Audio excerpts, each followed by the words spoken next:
आदित्य बैठा उनके बीच था और उसकी नजरें रीत की तरफ थी। रीत अंजू के साथ बैठी बातें करते हुए हंस रही थी।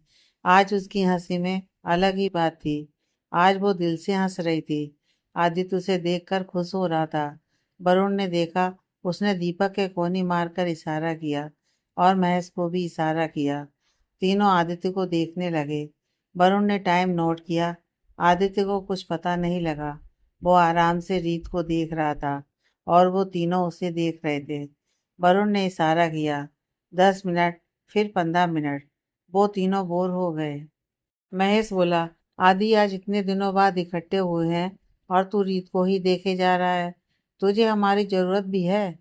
यार, तुम लोग तो मेरी जान हो। तो रीत क्या है? रीत मेरी जिंदगी है। जान नहीं होगी तो जिंदगी कहाँ? तुम लोगों के होने से वो मेरे पास है, मेरे साथ है। अगर मैं उसे मेरे पास ना लाता तो मैं उससे कभी मिलने की उम्मीद भी नहीं कर सकता था। फिर वरुण की वजह से उसके चेहरे पर यह खुशी है और दीपक ने तो उसे हर बार ठीक किया है। अब तुम सबके बिना मैं कुछ नहीं हूँ। ये कभी मत कहना कि रीत के कारण मैं तुम्हें इग्नोर करूँगा। अच्छा, एक बात बता आदि, अगर मैं और रीत डूब रहे हो तो तू किसको बचाएगा? वरुण ने पूछा। मैं रीत को बचाऊंगा। देखा, सच्चाई आ गई ना सामने। वरुण बोला, अरे यार, तुझे तैरना आता है, उस बेचारी को तैरना नहीं आता। आदित्य हंसते हुए बोला। सभी हंस पड़े। वो बिलियर्ड खेलते रहे और एक दूसरे की टांग खींचते रहे। टाइम काफी हो गया तो आदित्य बोला, चलो रीत, तुम्हें घर छोड़ दूं। अंजू, तुम भी मेरे साथ चलो। तीनों ने बाकियों को बाय कहा और चल दिए। अंजू और रीत पीछे बैठे थे। अंजू ने रीत से पूछा, भाभी, कभी घर भी आओ? मम्मी और दादी अक्सर तुम्हारी बातें करते हैं। कह रहे थे कि किसी दिन तुम्हें खाने पर बुलाएंगे। आज मैं सबकी तरफ से तुम्हें घर आने का निमंत्रण देती हूँ। आदि, कल इसे डिनर पर ले आना। ठीक है दीदी जी, मैं आ जाऊंगी। रीत का घर आ गया था। उसने अंजू और आदि को घर आने को कहा, पर रात काफ़ी हो गई थी, इसलिए वो रुके नहीं। रीत वापस आई तो माँ और आंटी सो गई थी। वो अपने कमरे में आ गई। वो बहुत खुश थी। उसने पापा की तस्वीर के आगे आकर बोली, पापा खुश होना, अब कोई आपको उस तरह के गलत शब्द नहीं बोलेगा। कल सारी दुनिया को पता चल जाएगा कि मेरे पापा क्या थे। आप चिंता ना करें, हम अपनी कंपनी भी वापस ले लेंगे। अगली सुबह माँ ने न्यूज़पेपर देखा तो सारा अखबार रीत के पापा के बारे में ही भरा पड़ा था। माँ ने आंटी को आवाज़ लगाई। रोजी देख, आंटी किचन से निकल कर आई। क्या हुआ मैडम? माँ ने उसे अखबार दिखाया। उनकी आंखों में खुशी के आंसू थे।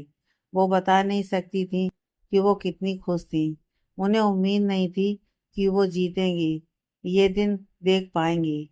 रीत जब तैयार होकर बाहर आई तो उसने माँ को ऐसे देखा तो उसके भी आंसू आ गए। वो नीचे आई तो आदित्य पहले ही उसकी वेट कर रहा था। वो कार में बैठ गई। उसने आदित्य की कार में बैठते ही कहा, थैंक यू, आपने मेरे लिए बहुत कुछ किया। क्या बात करती हो? मैंने क्या किया? तुम हो इस लायक कि कोई तुम्हें प्यार करे। मैं तुम्हें बहुत प्यार करता हूँ, इसलिए जो भी मैंने किया है सब अपने लिए किया है।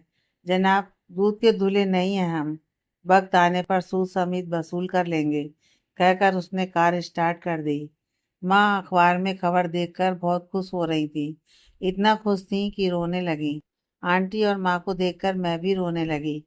बड़ी मुश्किल से चुप कराया उन्हें। आदित्य बोला, अब रोने के दिन गए। माँ को कह देना अब ना रोया करें। जब से मेरी किस्मत ने मुझे आपसे मिलाया है, सब अच्छा ही अच्छा हो रहा है। मैं सारी उम्र के लिए आपकी कर्जदार हो गई। यार, तुम फिर वही बातें करने लगी। कर्जदार तो मैं तुम्हारा हूँ कि तुमने मुझे अपनाया। मैं नहीं जानता, अगर तुम ना होती तो मेरा क्या होता। सच में तुमने मुझे प्यार का मतलब समझाया है। रब से अरदास है कि हर जन्म में बस मुझे तू ही मिले, कहकर आदित्य ने कार रोक दी और रीत को अपनी तरफ खींचकर किस करने लगा। अब यह उसकी आदत हो गई थी। उसे रीत की हर अदा पर प्यार आता था और इस तरह वो अपना प्यार दिखाता था। रीत अब पहले की तरह विरोध नहीं करती थी। उसने अपनी बाहें आदित्य के गले में डाल दी। दोनों कंपनी में आए। सब उन दोनों को देख रहे थे।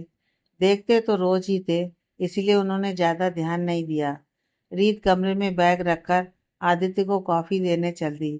उसने जब कॉफ़ी आदित्य के सामने रखी तो आदित्य ने उसकी तरफ देखा। रीत की नज़र उसके कॉलर पर पड़ी। उस पर लिपस्टिक का निशान था। रीत का मुंह खुला का खुला रह गया। उसे अब ध्यान आया कि तभी आज सब उन्हें ऐसे देख रहे थे। उसने आदित्य को कहा, आदित्य तुम्हारे कमीज की कॉलर पर लिपस्टिक का निशान है। तभी सुबह सारे हमारी तरफ ऐसे देख रहे थे। रीत ने अपने हाथों से अपना मुंह छुपा लिया। अब जो होना था हो गया। मैं तो ऐसे ही घूमूंगा। देखने दो जिसे देखना है। मेरी गर्लफ्रेंड की लिपस्टिक है, किसी गैर की थोड़ी ही है। डरने की क्या बात है। आदित्य बोला, नहीं, आप ये शर्ट चेंज कर लो। अगर आप चेंज नहीं करोगे तो मैं अपनी लिपस्टिक चेंज कर आती हूँ। मैं सो करूँगी जैसे मुझे कुछ पता नहीं है। ये मेरी लिपस्टिक के निशान नहीं है। रीत बोली, अच्छा जी, इतनी चालाकी आती है आपको। सयानी हो गई हो। अच्छा, कोई शर्ट निकाल दो फिर। रीत ने शर्ट निकाल दी। उसने चेंज कर ली। कुछ दिन बाद आदित्य का घर। सभी डिनर कर रहे थे। आदित्य को अंजू कई दिनों से माँ के साथ दीपक के बारे में बात करने को कह रही थी। आदित्य बोला, मम्मी, दादी जी, मैं चाहता हूँ कि अपनी शादी से पहले अंजू दी की शादी करा दूँ। लेकिन अंजू तो कहती है कि उसने तो कभी शादी नहीं करनी। दादी बोली, देखो, आप तीनों सुन लो कि मैंने तय किया है कि अंजू दी की शादी मैं दीपक से कर दूंगा। एक तो मेरा दोस्त है, ऊपर से डॉक्टर भी है, घर बार भी अच्छा है। आदित्य बोला, दीपक तुम्हारा दोस्त? पर अंजू भी तो माने। दादी ने मुंह बनाकर कहा, क्योंकि अंजू कितने रिश्तों को जवाब दे चुकी थी। वो मेरा दोस्त है, वो अंजू दी को तंग नहीं कर सकता। बाकी मैंने फैसला कर लिया है। अंजू दी को किसी से तो शादी करनी ही है, तो दीपक से ही सही। उसने इशारा करते हुए कहा। अंजू को अगर अंजू हाँ कहती है तो हमें कोई एतराज नहीं है। माँ बोली, अंजू दी बताइए, क्या दीपक से शादी करेंगी आप? अब सबने आप पर बात छोड़ दी है। आदित्य ने शरारती लहजे से कहा, अब जब तुम इतना कह ही रहे हो तो ठीक है। वैसे भी तुम्हारा दोस्त है, तुम हम दोनों को ज़्यादा अच्छे ढंग से जानते हो। यह भी सच है कि शादी किसी न किसी से तो करनी है, तो दीपक से ही सही। दादी माँ दोनों हैरान, ये क्या हो गया? वाह, ये तो चमत्कार हो गया। आदि, तुमने ये कैसे किया? माँ बोली, ज़्यादा कुछ नहीं, बस एक दिन इन दोनों को डेट करते पकड़ लिया। क्या? दादी और माँ फिर हैरान, ये कब हुआ? दादी कभी आदित्य और कभी अंजू की तरफ देख रही थी। तब अंजू ने उन्हें सारी कहानी सुनाई। अब माँ और दादी को पता चला। वो खुश थी कि दोनों बच्चे सेट हो जाएंगे। मुझे तो पहले ही पता था कि रीत के कदम हमारे लिए शुभ है। उससे रिश्ता जुड़ते ही अंजू भी शादी को मान गई, वरना दीपक तो बचपन से यही था। दादी बोली, आदि, उसे किसी दिन घर ले आना। बहुत देर हो गई है उसे मिले हुए। माँ बोली, मैंने कहा था एक दिन उसे, वो कह रही थी कि आ जाएगी। अब अगर आदि लेकर आएगा तो आएगी बेचारी। अंजू बोली, ऐसा करते हैं कि मैं दीपक के घर उसके मम्मी पापा से बात कर आऊँगा और उन्हें घर आने का निमंत्रण दे आऊँगा। फिर जिस दिन वो आएंगे उसी दिन रीत की फैमिली को भी बुला लेंगे। क्यों, ठीक है ना? आदित्य ने सलाह दी। वाह, क्या बात है। ठीक है, बिल्कुल ठीक है। माँ, दादी और अंजू तीनों ने हामी भरी। कुछ दिन बाद आदित्य दीपक के घर गया। दीपक हॉस्पिटल में था। आदित्य ने आंटी अंकल के चरण छुए और सोफे पर बैठ गया। अंकल जी, आज मैं एक जरूरी काम से आया हूँ। मेरी बहन अंजू और दीपक एक दूसरे को चाहते हैं, सो मैं इन दोनों की शादी की बात करने आया हूँ। आदि, हम तुम्हें और तुम्हारी फैमिली को बहुत अच्छे से, बहुत पहले से जानते हैं। मेरी रश्मि बचपन से ही उस घर की बहू बनने के सपने देखती आई है। तुम और तुम्हारी फैमिली भी यह बात जानते थे। तुम्हारी मम्मी से मेरी बात हुई तो वो बोली कि आदि की मर्जी चलेगी, लेकिन तुमने मेरी रश्मि को छोड़कर एक बदनाम से बिल्डर की बेटी को शादी के लिए चुना। रश्मि बेचारी इतनी हर्ट हुई कि वो देश ही छोड़कर चली गई। अब तुम हमसे अपनी बहन की खुशी मांगने आए हो। दीपक की माँ बोली, लेकिन आंटी, मैंने बचपन से ही उसे अपनी छोटी बहन की तरह ही माना है। मैं कैसे उससे शादी कर लेता? आदित्य ने सफाई दी। देखो, तुम्हारी आंटी बिल्कुल सही कह रही हैं। तुम्हें रश्मि से शादी करनी चाहिए थी। ऐसे बहन मानने से कोई बहन नहीं बन जाती, दीपक के पापा बोले। लेकिन अंकल, मैं उन लोगों जैसा नहीं हूँ जो जुबान से कुछ कहें और दिल में कुछ और हो। मैंने उसे बहन कहा है तो बहन ही माना भी है। मेरे लिए वो अंजू जैसी ही है। तुम कहने को कुछ भी कह सकते हो। अब मैं तुम्हें बेटा कहता हूँ तो क्या तुम मेरे बेटे हो जाओगे? सो इन बातों का कोई मतलब नहीं है। तुम रश्मि से शादी कर लो। हम दीपक की शादी अंजू से कर देंगे, दीपक के पापा बोले। अंकल जी, ये शादी है, कोई बिजनेस डील नहीं। आपको बता दूं कि मेरा रोका हो चुका है। मैं रीत से शादी करने वाला हूँ। रश्मि के लिए हम अच्छा लड़का ढूंढ लेते हैं। आप ये काम मुझ पर छोड़िए, आदित्य बोला। मुझे रीत या किसी और से कोई लेना देना नहीं है। मैंने तुम्हें अपना फैसला सुना दिया है। अब तुम देखो, रश्मि, दीपक और अंजू, तीनों की खुशियां तुम्हारे हाथ में है। या उन तीनों को खुश कर दो या तुम अपनी खुशी देखो। क्या तुम्हारी अकेले की खुशी इन सबकी खुशी से ज्यादा है? दीपक के पापा ने गुस्से में कहा। मैं शादी सिर्फ रीत से ही करूंगा और किसी से नहीं। अंकल जी, आप सोच लीजिएगा, मैं चलता हूँ। आदित्य उठकर चल दिया। वो जब यहाँ आया था तो बहुत खुश था, पर उसे क्या पता था कि ये सब होगा। वो वापस ऑफिस आ गया। उसने रीत को बुलाया। आदित्य दरवाजे के पास ही था। जैसे ही रीत अंदर आई, उसने रीत को अपनी बाहों में भर लिया। रीत पहले तो डर गई, फिर उसे उसके छूने से पता चल गया कि वो टेंस है। उसने पूछा, क्या हुआ आदित्य? क्या बात है? आप तो दीपक के घर गए थे उसके पेरेंट्स से बात करने। क्या कहा उन्होंने? आदित्य ने उसके कंधे पर अपना सर टिका दिया और बोला, रीत, मुझसे दूर मत जाना, चाहे जो भी हो जाए। तुम मेरे साथ ही रहना। आदित्य, बात तो बताओ, इस तरह की बातें क्यों कर रहे हो? मैं कहाँ जा रही हूँ? यहीं हूँ आपके पास, और आखिरी सांस तक आपके साथ खड़ी रहूंगी। रीत ने उसकी पीठ थपथपाते हुए कहा। रीत, दीपक के पापा ने अंजू दी और दीपक की शादी के लिए एक शर्त रखी है, आदित्य ने दुखी मन से कहा। तो आप पूरी कर दो। ऐसा क्या मांग लिया उन्होंने जो आप इतने परेशान हो? रीत को समझ में नहीं आ रहा था कि क्या हुआ होगा, पर आदित्य एक डरे हुए बच्चे की तरह लग रहा था जिससे कोई उसका पसंदीदा खिलौना छीन रहा हो। आदित्य ने कुछ सोचा और बोला, आज कोई ज़रूरी मीटिंग है? नहीं, कोई खास नहीं है, बस वो मॉल की साइड पर जाना था, रीत ने बताया। सेठ कब तक वापस आएगा? कोई फोन आया उसका? आदित्य ने पूछा। नहीं, वो कहकर गए थे उनके पापा की सर्जरी है, जब वो ठीक हो जाएंगे तब वो आ जाएंगे। आप मुझे क्यों नहीं बता रहे, क्या बात है? रीत ने कहा। आदित्य ने दीपक को फोन किया। हेलो दीपक, मुझे तुमसे बात करनी है, कहाँ मिलोगे? क्या बात है यार, ये कैसी टोन है? मुझसे कोई गलती हो गई क्या? दीपक ने उसकी टोन सुनकर कहा।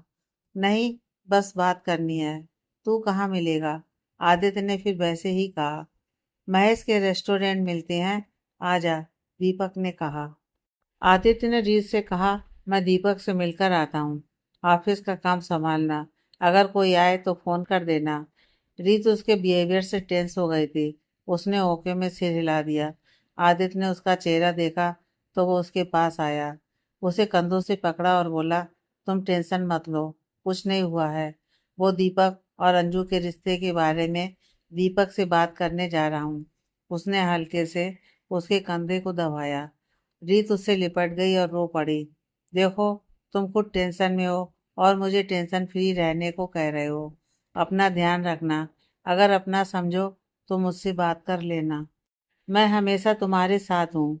आदित्य ने उसकी पीठ थपथपाई और बोला, ऐसा नहीं है कि मैं तुम्हें अपना नहीं समझता। बात कुछ ऐसी है जिसका हल सिर्फ दीपक ही कर सकता है, इसलिए उसके पास जा रहा हूँ। तुम्हें बताकर तुम्हें फालतू की टेंशन नहीं देना चाहता। तुम समझती हो ना मेरी बात? तो प्लीज़ दुखी मत हो, खुश रहो। मैं जाकर आता हूँ। आदित्य की बातों ने उसे थोड़ा हौसला दिया। वो चुप हो गई।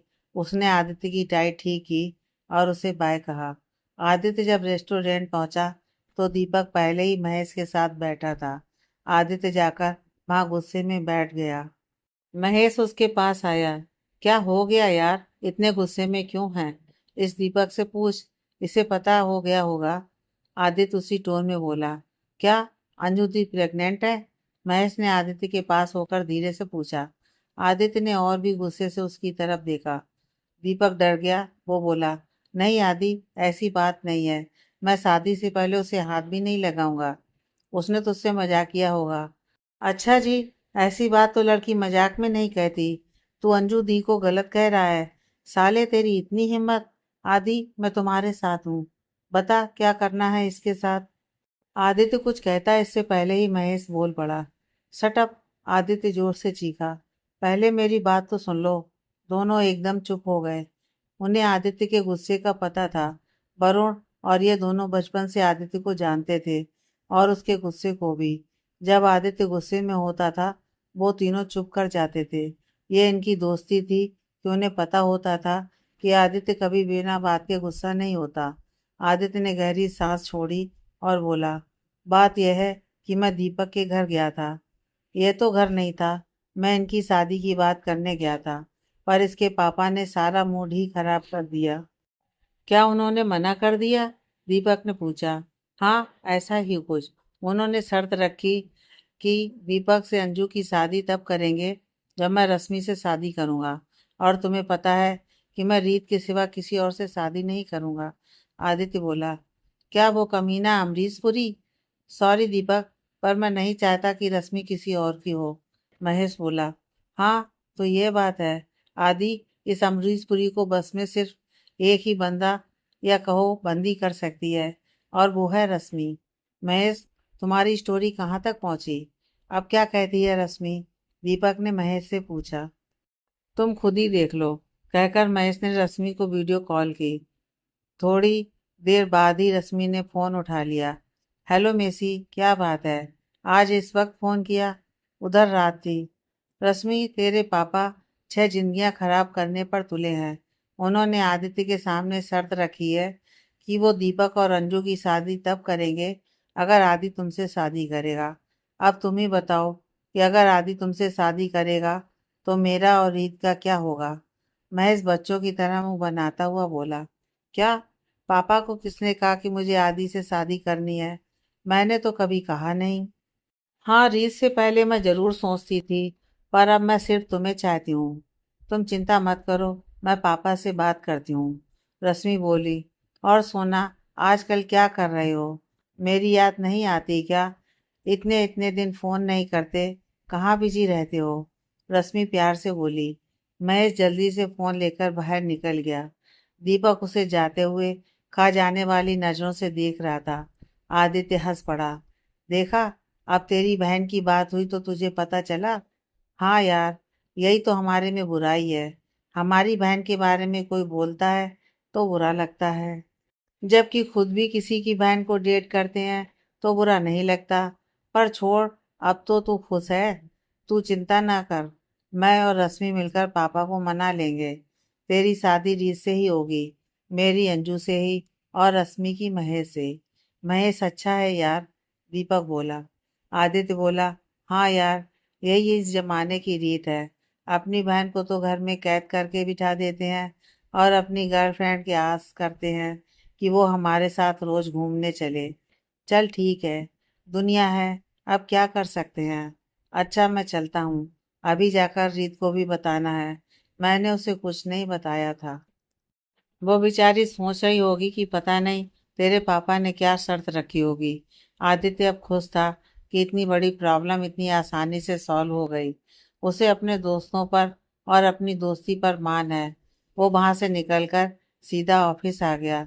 उसने रीत के इंटरकॉम पर कॉल करके उसे अपने कमरे में बुलाया। रीत उसी वक्त आ गई और बोली, हाँ जी कहिए, क्या काम है? आदित्य ने उसे अपने पास खींचा और अपनी गोद में बिठा लिया। रीत ने उठने की कोशिश की, पर उसने कसकर पकड़ लिया। आदित्य बोला। रीत, प्रॉब्लम सॉल्व हो गई है। मैं यूं ही घबरा गया था। मुझे डर था कि कहीं दीपक ने अपने पापा की साइड ली तो मैं क्या करूँगा, पर ऐसा नहीं हुआ। उसने और महेश ने सब सॉल्व कर दिया। अच्छा है, आपके दोस्त वाकई में बहुत अच्छे हैं। मैंने तो आजमाया हुआ है, मुझे तो पहले ही पता चल गया था। वरुण, महेश और दीपक जी सभी एक से बढ़कर एक हैं, रीत ने कहा। और मैं कैसा हूँ? कहकर आदित्य रीत को छेड़ने लगा। फिर हल्के से उसके चेहरे पर गिरी जुल्फों को पीछे किया और उसे किस करने लगा। रीत पहले तो उसे धक्के दे देकर दूर कर रही थी, पर जब बसना चला तो फिर टिक कर बैठ गई। आज रीत के पापा की प्रॉपर्टी के केस की तारीख थी। वहाँ काफी भीड़ थी। रीत की मम्मी और आंटी भी साथ आए थे। अब तक केस की कई तारीखें हो चुकी थीं। केस उनके पापा की डेथ के बाद से चल रहा था। वो गुप्ता हर बार कुछ नया ले आता था। उसने रीत के वकील को भी खरीद लिया था, पर अब वकील वरुण था और उसकी आज पहली तारीख थी। सब अंदर आकर बैठ गए। जज भी आ गए थे। वरुण ने पिछले केस के पेपर्स दिखाकर गुप्ता पर इल्जाम लगाया। जैसे इसने मर्डर करके उसे सुसाइड दिखाया है, इसी तरह इसने प्रॉपर्टी के नकली कागज दिखाकर सब अपने नाम कर लिया। उसने घर का भी नकली ऑक्शन कराया और रीत की फैमिली को बुद्धू बनाया। जज साहब, ये रहे असली और नकली कागज। इसमें बैंक के लोग जिन्होंने ऑक्शन की वो भी जिम्मेदार है। गुप्ता बोला, माय लॉर्ड, ये पेपर्स जो इसने कोर्ट में पेश किए हैं वो नकली हैं। असली पेपर्स इनके पास हो ही नहीं सकते। क्यों असली पेपर्स मेरे पास क्यों नहीं हो सकते? वरुण ने पूछा। बस कह दिया कि नहीं हो सकते। मैंने असली पेपर्स देखे हैं, वो ऐसे थे ही नहीं। गुप्ता ने अपनी बात को सच साबित करने के लिए कहा। जज ने दोनों वकीलों द्वारा दिए गए पेपर्स चेक किए और एक्सपर्ट से चेक करवाए। 10 बजे से बहस चलती रही और शाम 4 बजे जज साहब बोले, देखिए, आज का यह केस जितना सिंपल था उसे उतना ही पेचीदा बना दिया गया। मिस्टर सिंह के वकील द्वारा दिए गए सबूतों से ये साबित होता है कि मिस्टर गुप्ता ने उनके साथ हर तरह का धोखा किया। पहले उनकी प्रॉपर्टी धोखे से अपने नाम करा ली, फिर उनको दिवालिया और बदचलन दिखा दिया। लेकिन अब यह साबित हो चुका है कि मिस्टर गुप्ता के सारे पेपर्स नकली हैं। इसलिए अदालत Gupta builders company mister Singh की फैमिली को देते हैं। वही इसके असली हकदार हैं और वो घर जिसका धोखे से जाली ऑक्शन करा के मिस्टर गुप्ता ने अपने नाम किया था, वो भी मिस्टर सिंह की फैमिली को वापस दी जाए। अदालत गुप्ता को दोषी मानते हुए 10 साल की सजा देती है और साथ में इन्हें मिस्टर सिंह के धोखे के लिए 2 करोड़ भी वापस करने होंगे। आदित्य, वरुण, रीत और उसकी फैमिली सब खुश हो गए। अब उन्हें सब कुछ वापस मिल गया था। रीत माँ और आंटी के गले लगकर रोई। बाद में माँ ने जाकर वरुण और आदित्य को कहा, बेटा, आज तुम्हारी बदौलत हमें सब कुछ वापस मिल गया है। आप हमारे लिए नई सुबह लाए हो। रब आपको सदा खुश रखे। आपको कोई गम ना हो। माँ, आप ऐसी बातें क्यों कर रही हैं? हम नहीं करते तो और कौन करता? आदित्य बोला। रीत आदित्य के साथ खड़ी थी। उसने आदित्य को थैंक्स किया। आदित्य ने शरारती हंसी हंसते हुए धीरे से कहा, मुझे शब्दों वाला नहीं, एक्शन वाला थैंक्स चाहिए। इससे काम नहीं चलेगा। रीत ने उसके कंधे पर हल्का सा थप्पड़ मारा और बोली, कुछ तो शर्म करो बेशरम। रीत को कुछ याद आया। उसने राहुल को फोन किया। हेलो भैया, थैंक यू। आपकी हेल्प से हम ये केस भी जीत गए। आपने सच में हमें नया जीवन दान दिया है। मेरी किस्मत ने मेरे पर 2 बंदों से मिलाकर मुझ पर बहुत मेहरबानी की। एक तो आदित्य और दूसरी आप। आप दोनों ने मेरी जिंदगी को फिर से पहले सा बना दिया। भैया, अब आप कब आओगे? तुम सब कुछ सेट कर लो, हम आ जाएंगे। मैंने सिया को तुम्हारे बारे में बताया था, वो भी तुमसे मिलना चाहती है। सच में तुम्हारी किस्मत ने तुम पर बस एक एहसान किया है कि उसने तुम्हें आदित्य से मिलवाया है। वही तुम्हारी सारी खुशियां लाया है। मुझे महेश ने बताया था जो भी उसने तुम्हारे लिए किया, अगर वो है तो मैं तुम्हें मिला। मैं हमेशा से चाहता था कि मेरी टीना की शादी आदित्य जैसे लड़के से हो, और देखो, रब ने मेरी सुन ली। मेरी बदकिस्मती ने मुझसे टीना छीन ली, पर मेरी किस्मत ने बदले में मुझे तुमसे मिला दिया। अब तुम लोग शादी की तारीख फिक्स करो, हम आ जाएंगे। याद रखना, तेरा कन्यादान मैं ही करूँगा, राहुल बोला। जरूर भैया जी। रीत ने फोन रखकर और आदित्य की तरफ मुस्कुराकर देखा। आदित्य वरुण को कुछ समझा रहा था, पर उसकी नज़रों ने रीत की स्माइल देख ली थी। फिर वो माँ और आंटी को ड्राइवर के साथ भेजकर रीत की तरफ आया। रीत के पास आकर वो धीरे से गुनगुनाने लगा, इस प्यार से मेरी तरफ ना देखो, प्यार हो जाएगा, प्यार हो जाएगा। प्यार तो कब का हो गया जनाब, रीत ने भी धीरे से जवाब दिया। तभी वहां वरुण आया। रीत, यह कुछ पेपर्स पर तुम्हारे साइन चाहिए, आदित्य ने रीत से कहा। रीत, अभी से आदत बना लो, कहीं भी साइन करने से पहले पेपर चेक कर लिया करो। वरुण, ऐसे नहीं है, मैं सब पर शक कर सकती हूँ, पर इन पर शक करना आप पर शक करने के बराबर है। रीत ने वरुण से सारे पेपर्स लेकर साइन करते हुए कहा।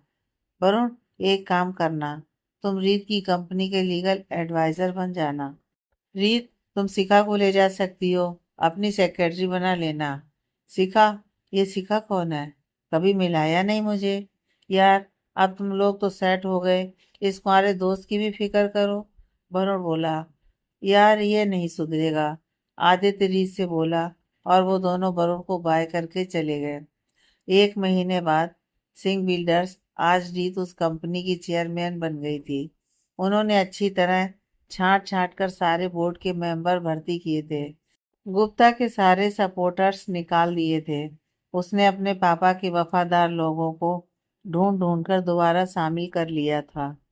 सारा काम आदित्य ने ही करवाया था। इसके अलावा वरुण को लीगल एडवाइजर बना दिया था और शिखा को रीत की सेक्रेटरी। कामकाज ठीक चलने लगा था। उन्होंने कंपनी में ही पार्टी दी और दुनिया भर के बिजनेसमैन आए थे। असली रौनक तो राहुल के आने से हुई। राहुल के साथ सिया और विक्की था। रीत, आदित्य, वरुण और महेश सभी राहुल के पास आए। सारा हॉल राहुल को देखने के लिए मुड़ गया। राहुल ने सबसे हाथ मिलाया और रीत को गले लगाकर बधाई दी। फिर इसने सबको सिया और विक्की से मिलवाया। सबने सिया को हेलो कहा और विक्की को खिलाने लगे। वरुण विक्की से बोला, चल आ बेटे, आज मेरे साथ भी कोई नहीं है, चल हम दोनों एक दूसरे को कंपनी देते हैं। विक्की बोला, नहीं, मुझे आपके साथ नहीं रहना, मुझे बुआ के साथ रहना है, वो बुआ वाले अंकल ज़्यादा अच्छे हैं। वरुण का मुंह देखने लायक था। सब हंसने लगे। दीपक रश्मि के साथ आया। उनके पीछे उनके पेरेंट्स भी आ गए। दीपक के पापा को देखकर एक बार तो माहौल अजीब सा हो गया। आदित्य, महेश और वरुण ने उनके पैर छुए। रश्मि महेश को पापा के पास ले जाने लगी। महेश ने दीपक की बांह पकड़ ली और दीपक ने अंजू की। अंजू को जाते देख आदित्य चल दिया। आदित्य के साथ रीत और वरुण भी चल दिए। ऐसा लग रहा था कि जंग का मैदान है। एक तरफ दीपक के पेरेंट्स हैं और दूसरी तरफ आज की पीढ़ी। राहुल को बहुत लोग घेरे खड़े थे, पर उसकी नज़र भी उसी तरफ थी कि चल क्या रहा है। रश्मि अपने पापा से बोली, पापा, ये महेश है, आप इसे जानते ही हैं, मैं इनसे शादी करना चाहती हूँ। ओह, तो तुम इससे प्यार करती हो? लेकिन हम तुम्हारी शादी आदित्य से कराना चाहते हैं। तुम बचपन से आदित्य को प्यार करती हो, तो शादी भी उससे करो। पापा, मैं आपकी बात कैसे टाल सकती हूँ? रश्मि झट से महेश का हाथ छोड़कर पापा के पास चली गई। महेश बोला, रश्मि, मुझे तुमसे ऐसी उम्मीद नहीं थी, तुम इतनी जल्दी बदल जाओगी। यार, आइसक्रीम पिघलने और कॉफ़ी ठंडी होने में भी टाइम लगती है, पर तुम तो उससे भी जल्दी पिघल गई, मेरा मतलब बदल गई। बेशर्म, बेहया, बेवफा और बदतमीज लड़की। जा, मैंने तुझे छोड़ता हूँ, लेकिन मैं फिर भी तेरे लिए वो गाना गाऊंगा, खुश रहे तू सदा, ये दुआ है मेरी। बेवफा ही सही, दिलरुबा है मेरी, खुश रहे तू सदा। जा बेवफा जा, जी ले अपनी जिंदगी, कहकर महेश ने वरुण के कंधे पर सिर रख दिया। वरुण को बहुत दुख हुआ। उसे पता था कि महेश सच में रश्मि को बहुत प्यार करता है। उसने उसे गले लगा लिया और उसे हौसला देने लगा। दीपक अपने पापा से डरता था, सो वो रश्मि से बोला, रश्मि, तुम तो कह रही थी कि तुम मेरा साथ दोगी, तो भैया मैं कौन सा आपके खिलाफ हूँ। आपके साथ ही तो हूँ। मैं तो अपने फ्यूचर के बारे में सोच रही हूँ, बल्कि आप मेरा साथ नहीं दे रहे। मुझसे शादी करने के लिए आप आदि को मना लो। आपकी शादी अंजू से हो जाएगी। बहुत हो गया दीपक, यह रीत के लिए खुशी का दिन है। मैं यहाँ ये सब नहीं चाहता। ये घर की बातें घर बैठकर करेंगे। आदित्य नहीं चाहता था कि रीत की खुशियां खराब हों। दीपक के पापा बोले, तुम्हें अब भी सिर्फ उस लड़की की पड़ी है, तो अब हमारा भी ऐलान सुन लो। दीपक और अंजू की शादी बिल्कुल कैंसिल।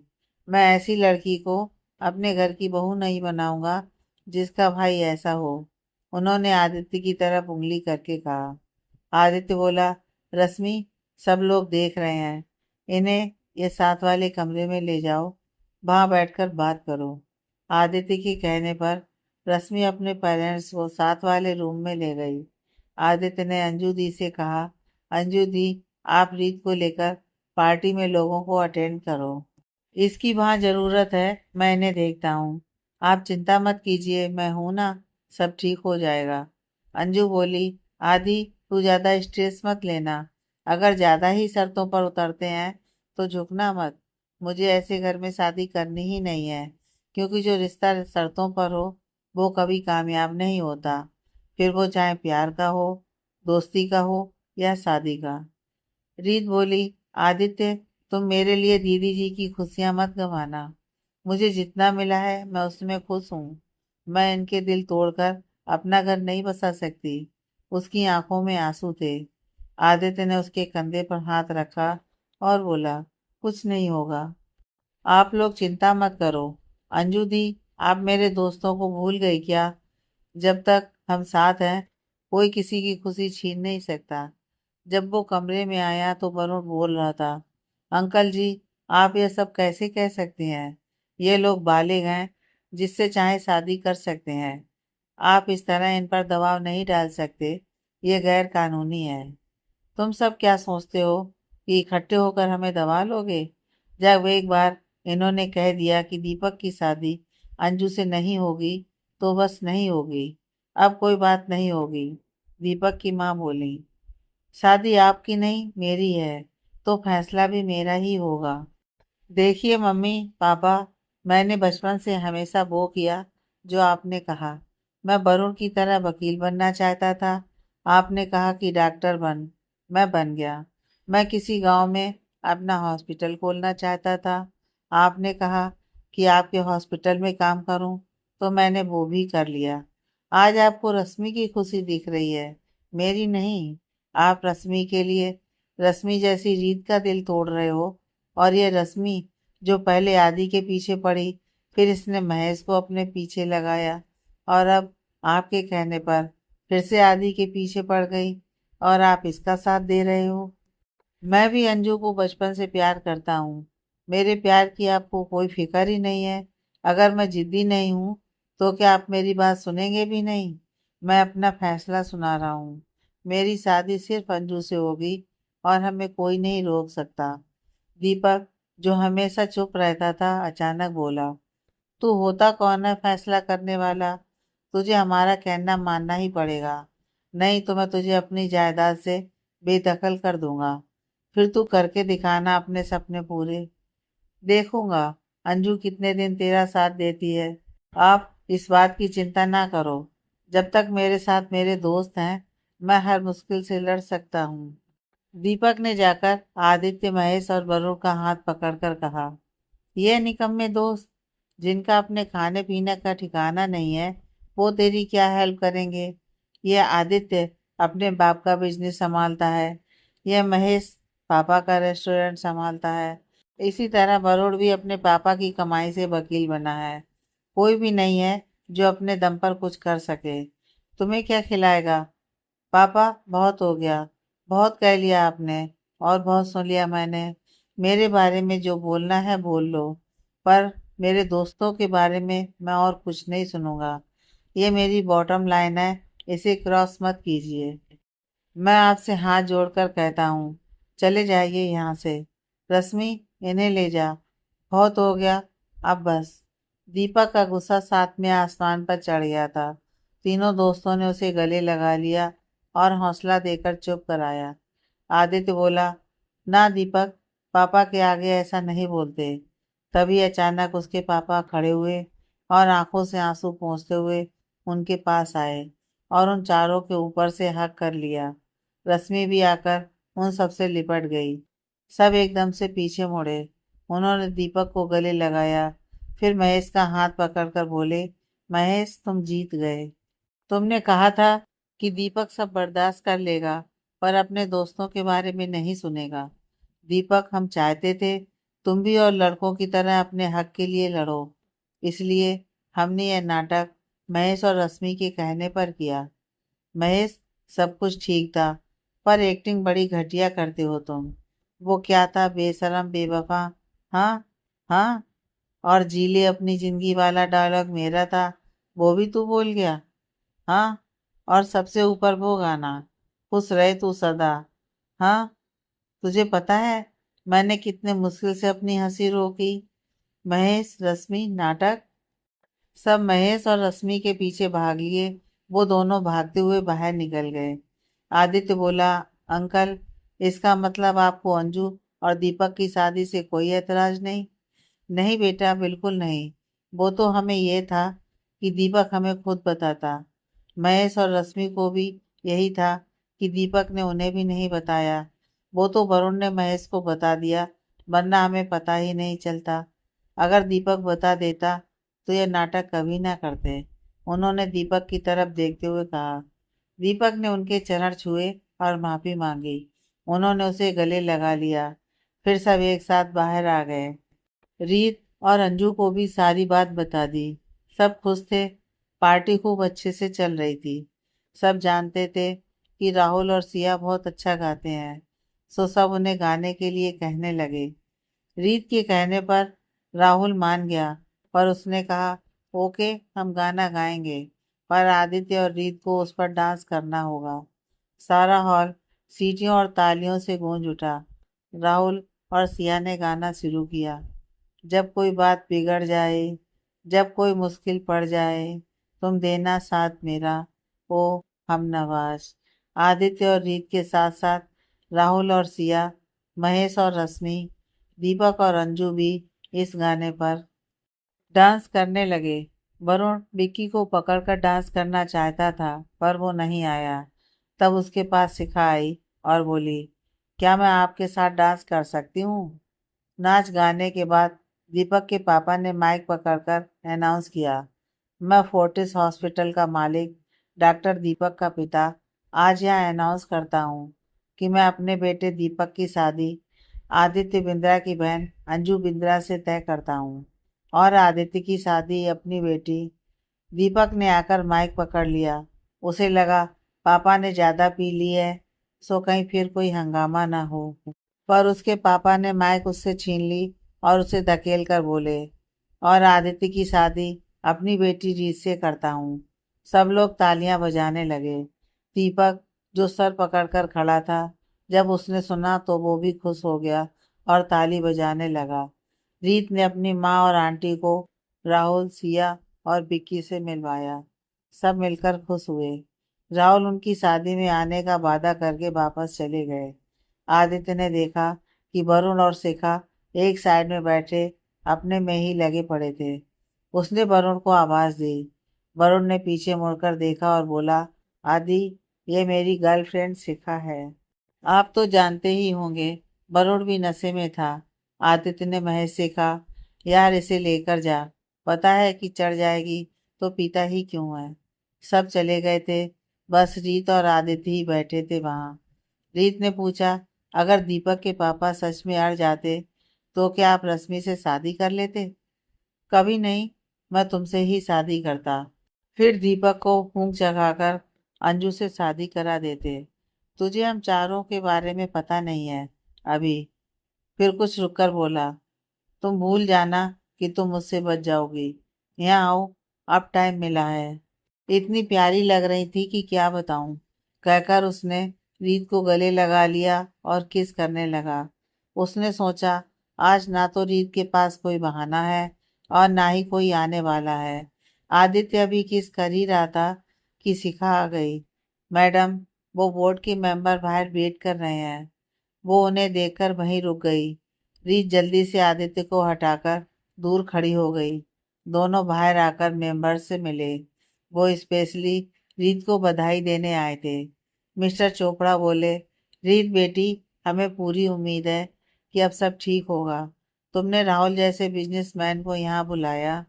अब हर छोटी बड़ी कंपनी हमारे साथ काम करना चाहता है। हमें फोन पर फोन आ रहे हैं। मिस्टर चोपड़ा उनकी कंपनी के सीईओ थे। रीत ने आदित्य की सलाह से उन्हें सीईओ बनाया था, और क्योंकि वो उसके पापा के वफादार थे, अब आदित्य दोनों कंपनियों पर नजर रखता था। सब ठीक हो गया था। रीत दोबारा अपने पहले वाले घर में आ गई। उन्होंने आंटी को सारे घर की जिम्मेदारी दे दी। अब रीत की मम्मी पहले सी खर्चीली नहीं रही थी। वो हर काम सोच समझकर करती थी। उन्होंने गरीब बच्चों को इकट्ठा करके पढ़ाना शुरू कर दिया। उनका घर बहुत बड़ा था, तो जगह की कमी नहीं थी। आंटी भी माँ के साथ एक काम करती थी। धीरे धीरे उन्होंने एक दो टीचर भी रख लिए जो बच्चों को फ्री में ट्यूशन पढ़ाते थे। शुरू शुरू में तो सिर्फ उनके घर काम करने वालों के बच्चे आते थे। धीरे धीरे बस्ती के और बच्चे भी आने लगे थे। अब आदित्य और रीत की मुलाकातें भी कम हो गई थी। आदित्य ने फोन किया, हेलो, क्या हाल है? यार, मैंने फैसला कर लिया है कि मैं अगले महीने शादी कर रहा हूँ। तैयार रहना। ये क्या बात हुई भला? रीत ने कहा, मैं माँ और दादी के साथ तुम्हारे घर आया हुआ हूँ। मैंने माँ से कह दिया कि अब मैं रीत से और दूर नहीं रह सकता। सो उन लोगों ने तय किया है कि अगले महीने हमारी शादी होगी। अगले महीने? रीत ने हैरानी से पूछा, उससे पहले करनी है क्या? क्यों, अब रहा नहीं जाता मेरे बिना? हाँ, आदित्य ने उसे छेड़ते हुए कहा। नहीं, मैं तो कह रही थी कि इतनी जल्दी? रीत बोली। अगले महीने उनकी शादी थी। आदित्य की बारात बड़ी धूमधाम से आई। बारात में दीपक, महेश और वरुण सबसे आगे नाच रहे थे। सभी खुशियां मना रहे थे। दीपक और वरुण के पापा नोटों के बंडल उड़ा रहे थे। रिबन कटाई के लिए शिखा के साथ सिया, प्रीत और रीत के ऑफिस की लड़कियां खड़ी थी। सब मौज मस्ती कर रहे थे। राहुल दूल्हे का स्वागत करने के लिए सबसे आगे था। उसने बड़ी इज्जत से आदित्य को घोड़ी से उतारा। राहुल ने ही उसका कन्यादान भी किया। रीत की माँ का रो रो कर बुरा हाल था। रीत भी रो रही थी, फिर भी वो माँ को चुप कराने में लगी हुई थी। रीत की हर ख्वाहिश पूरी हो गई थी। उसकी किस्मत ने उसे किस किस तरह के दिन दिखाए। जब से किस्मत ने आदित्य से मिलाया, तो सब कुछ सुधरता गया। आज फिर उसकी किस्मत ने उसे आदित्य की वाइफ बना दिया। उसने अब अपने आगे की जिंदगी अपनी किस्मत पर ही छोड़ दी थी। जो हो सो हो। दी एंड।